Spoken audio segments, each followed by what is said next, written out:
Hi, it's Gary. Welcome to today's video. Well, chances are, like me, most of us will use online systems. We've got various accounts and they're all secured using a username and password. Some of the systems, well, they may even have two-factor authentication, and that's where you put in your name, your password, then it sends you a 6-digit code and you have to enter that in after putting in that password. With all these online accounts, there's always people trying to get access to them. And we're currently being told that what we do is we need to make our passwords more secure.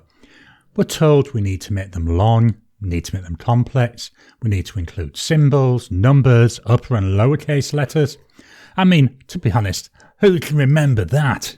They also tell us that we need to have unique passwords for each system, even more for us to try and remember. And given an average person, they've got about 100 different accounts on different systems, from banks to emails. Well, that's an awful lot to remember, isn't it? So what do we do? For some people, they write them down. Problem is, that makes it really easy for someone to get to your passwords. They just have to find what you've written down and bang, there they've got it. Other people, they use the same password for every system, even though we're told not to. That means that once somebody has got the password for one, well, they've got all your passwords, haven't they? One solution to all this is to use password manager apps. This is where you're able to use an application of an online service and it stores and quite often generates these complex passwords for you. That's good, as most password manager applications, they encrypt or scramble the passwords that they're storing.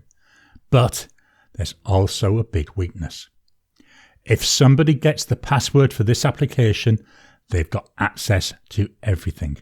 Just be aware of that. No solution fixes everything. There's always a weakness. There's always a way it can be exploited. To try and help mitigate this, when you're using a password manager application, try and make that one password that you've got to remember as complex as you can. Make sure it's something you can remember. Don't write it down. Don't put it into the Notes app on your phone, on your tablet, on your computer. Something you should try and remember. Online service providers, they're aware of these issues and they're constantly looking at ways to improve the security of their systems. One solution they've come up to is called Passkeys, and it's a more secure and, to be honest, often passwordless way to authenticate you onto online systems. Passkeys work using something called public key cryptography. It sounds really complex, and behind the scenes there's an awful lot of maths going on. But for what you see, for how you work with it, it's fairly simple. Passkeys, they work by having two keys. A private key, and that's essentially known only to you, and that's stored on your device. And they have a shared key, and that's common to both of you and the system that you're trying to access. These two keys, they are different and they are mathematically linked to each other. Because the private key is only available to you and it never leaves your devices, it makes it hard for a hacker to guess what the key is.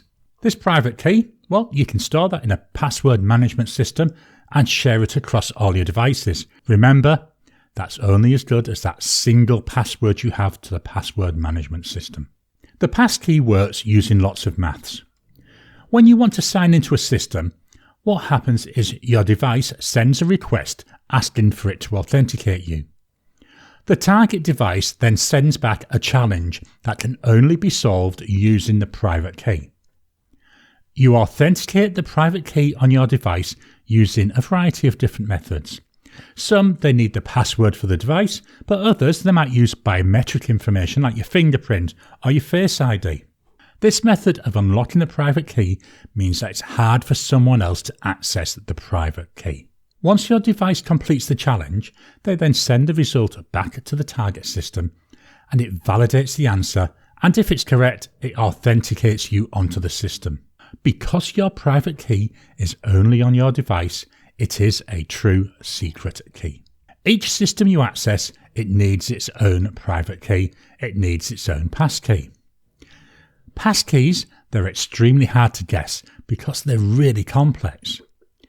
It's different from passwords because passwords, they're often much shorter, they're less complex, and quite often predictable. It's just the way we generate passwords.